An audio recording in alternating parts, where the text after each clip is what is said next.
If you're between 20 and 30, this might be the most important video you watch this year, because the career path you think you're on, it's disappearing faster than anyone's telling you. AI isn't coming for factory jobs first, it's coming for college grads. The entry-level positions that used to launch entire careers are evaporating. And the people creating this technology are openly saying it's going to be brutal. There are millions of people right now who are about to get absolutely screwed by something they can't see coming. College students, recent grads, people in their 20s trying to start careers. And I'm not being dramatic. IBM just said they're freezing hiring for 26,000 positions. Accenture cut 19,000 entry-level jobs in 1 year. Fortune 500 companies have slashed their internship programs by 22% since 2022. But here's the thing, nobody's connecting. This isn't a recession. These companies are making record profits. They're not struggling. They're just not hiring humans anymore. The World Economic Forum says 83 million jobs globally are going to be eliminated by 2027. Goldman Sachs puts it at 300 million positions affected worldwide. In the US alone, they're saying 46% of entry-level tasks could be automated in the next decade. And I've spent the last few months going down this rabbit hole, reading reports from McKinsey, MIT, the Congressional Budget Office, talking to people who've been laid off. And what I found is genuinely disturbing, because this isn't just about tech workers or people who can't adapt. This is about the entire system we built for how people start careers, just collapsing in real time. So here's what we're going to cover. First, I'm going to show you exactly how AI is eliminating these jobs and why it's fundamentally different from every other automation scare we've had before. Then we'll look at which industries are getting hit right now and which ones are next. Spoiler alert, if you think you're safe because you're not in tech, you're not. And then the part that honestly scared me the most, what happens to an entire economy when millions of college graduates can't get their first job? Because the ripple effects of this are way bigger than just unemployment numbers. Let's get into it. Now, some of you might be thinking, great, another video about how robots are taking our jobs. We've heard this before. And yeah, you have. People freaked out about spreadsheets in the 80s, email in the 90s, outsourcing in the 2000s. And every time new jobs showed up and everything was fine. But this is different, and I can prove it. Every previous wave of automation helped humans do their jobs faster. Spreadsheets didn't replace accountants. They made them more productive. Email didn't eliminate assistants. It changed what they did. AI doesn't do that. AI just does the job. Start to finish, no human needed. McKinsey released a report in 2024 that broke down the percentage of working time, not tasks, but actual time that could be automated in different jobs. And for a lot of office work, it's 60 to 70%. Let me give you some examples of what that actually looks like. Customer service. In 2020, about 30% of first-level support requests at big tech companies were handled by bots. Now, it's 85%. That's not incremental improvement. That's replacement at scale. Legal work. There's this tool called Case Text that can do legal research and draft contracts in minutes. Stuff that used to take a junior lawyer 8 hours. Law firms have used it in over 1.5 million cases. Those aren't 1.5 million assisted cases. Those are 1.5 million cases where a human lawyer wasn't needed. Financial analysis. Junior analysts at Goldman Sachs used to spend all night building models and reports. I does it in seconds with fewer errors. The gut punch here is that these aren't just jobs disappearing. They're the jobs you're supposed to start with. You became a senior lawyer by spending 3 years doing document review as a junior associate. You became a portfolio manager by pulling all-nighters building Excel models as an analyst. You learned how to run marketing campaigns by managing Instagram accounts for 18 months. Those learning jobs, they're evaporating. MIT did a study tracking job postings before and after companies adopted AI. Job postings for repetitive cognitive work dropped 19%. At the same time, postings for AI engineers went up 11%. So for every one new job created in AI, 2 or 3 junior jobs just vanish. And that's not a bug. That's the entire point, which brings me to what's happening right now in the job market. If you're sitting there thinking, yeah, but I'm not in tech, so this doesn't affect me, I need you to understand something. Tech is just the beta test. What's happening in Silicon Valley right now is likely to come to your industry within 12 to 18 months. Let me walk you through the timeline. Right now is tech. IBM didn't just lay people off. They said they're not hiring for roles AI can do anymore. 26,000 positions in HR and admin support, just frozen. Accenture cut 19,000 jobs while increasing their AI budget. They're not broke, they're choosing machines over people. In internships, God, the internship thing is depressing. Companies cut internship offers by 22% across the board. In tech, it's 34%. Think about what that means. Internships aren't even real jobs. They're auditions. When companies stop holding auditions, they're telling you they don't need a talent pipeline anymore. And in finance and consulting, Deloitte, PwC, McKinsey, all the big consulting firms, they've either paused entry-level hiring or cut it way back. Because the work junior consultants do, research, data analysis, building slide decks, AI can do that now, in minutes instead of days. Law firms are already using AI for contracts and research. Marketing agencies are using it for content and campaigns. Healthcare systems are using it for billing and scheduling. These industries are just a few months behind tech in terms of AI adoption, but they're on the exact same path. What makes this so brutal is the fact that these companies aren't struggling. IBM, Accenture, Goldman, they're posting record profits while cutting entry-level jobs. This isn't about survival, it's about margins. So imagine you're a college senior right now. You spent 4 years and 100 grand getting a finance degree. You did everything right, good grades, internships, networked. And you graduate into a market where the entry-level analyst job you trained for doesn't exist anymore. Not because you weren't good enough, because the job itself got automated while you were in school. The Federal Reserve Bank of San Francisco found that entry-level professional wages actually fell 1.8% in 2024, while the overall economy grew 2.4%. You know what that means? Even the jobs that still exist pay less because there are way too many people competing for way too few openings. But honestly, the layoffs and hiring freezes, that's just the surface level. The real nightmare is what happens when an entire generation can't access the career ladder at all. So here's the question almost nobody's asking. What happens to an economy when millions of people can't get their first job? Not their dream job, not the perfect job, just a job. Any job that starts a career. Because this isn't just about individual disappointment. This is structural. Let me show you how this cascades. You don't become a senior software engineer without being a junior dev first. You don't become CMO without starting as a social media coordinator. The career ladder is real, and we're removing the bottom rungs while expecting people to climb. When IBM eliminates 26,000 entry-level positions, they're not just saving money today. They're guaranteeing they won't have qualified mid-level managers in 5 years. Companies are literally creating their own future talent shortage. It's insane. Right now, the unemployment rate for college grads aged 22 to 27 is already higher than the national average. And it's getting worse. The Congressional Budget Office says if this trend continues, student loan delinquency could jump from 7.0% to 12.5% by 2027. Let that sink in for a second. We convinced an entire generation to take on massive debt for degrees that would get them jobs. And now those jobs don't exist. So who eats that loss? Banks? Taxpayers? The answer is all of us. You see, entry-level workers don't just earn money.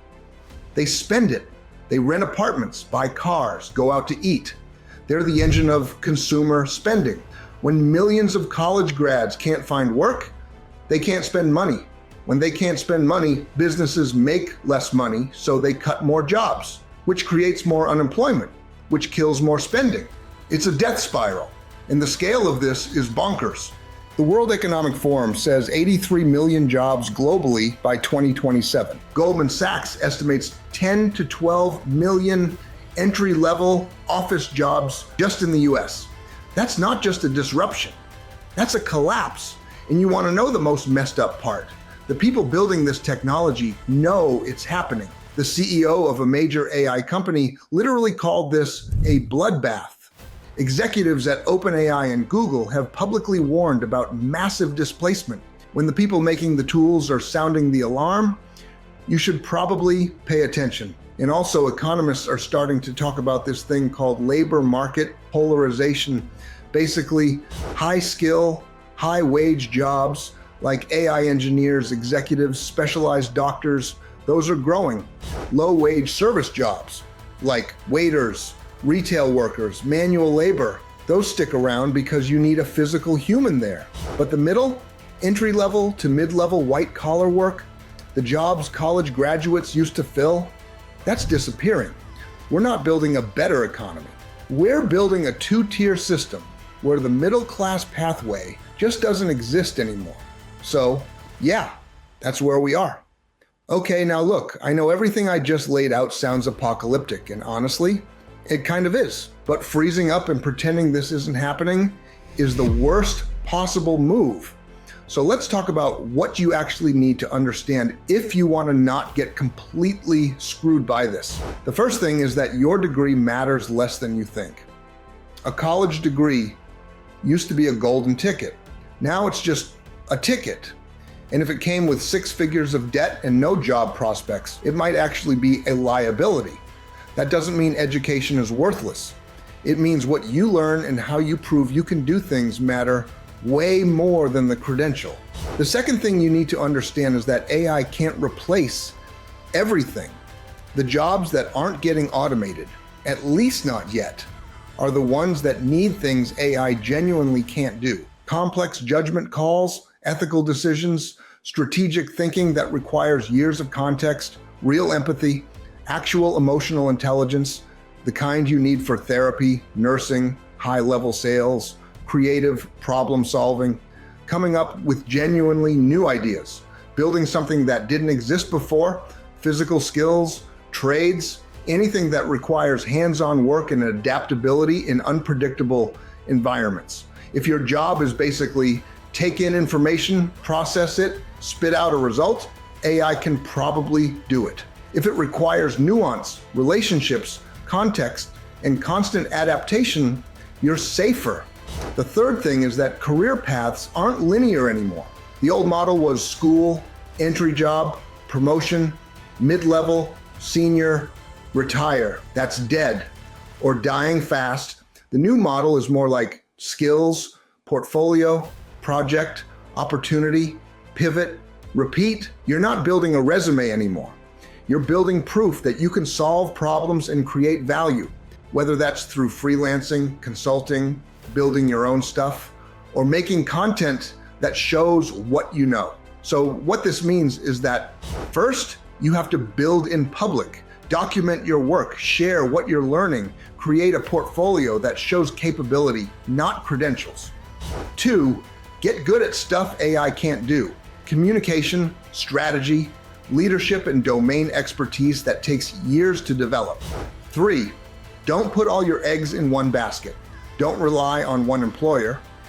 Build side income, freelance, consult, make things you can sell. And finally, number 4, stay informed. You don't need to become an AI engineer, but you need to understand how this stuff is being used in your field and where the gaps are. This isn't pessimism, it's realism. The job market is changing faster than universities or governments can adapt. And the people who make it through won't be the ones with the fanciest degrees. They'll be the ones who saw this coming and adjusted. All right, so let's bring this together. We just covered how AI is systematically eliminating entry-level jobs, not in 20 years, but right now. We looked at which industries are getting hit first and what the timeline looks like for everyone else. And we talked about what happens economically when an entire generation can't get their foot in the door. The World Economic Forum, Goldman Sachs, MIT, every major institution studying this is saying the same thing. We're in the middle of the biggest labor market shift in a century. But here's what I want you to understand. This same AI technology that's eliminating these jobs, it's also creating the biggest opportunity most people will ever have to build income outside the traditional system. And I'm not talking about becoming an AI engineer or learning to code or any of that. I'm talking about something way more accessible. Look, when I started researching this job market collapse, I also started asking a different question. If AI can eliminate 46% of entry-level tasks, what can it create?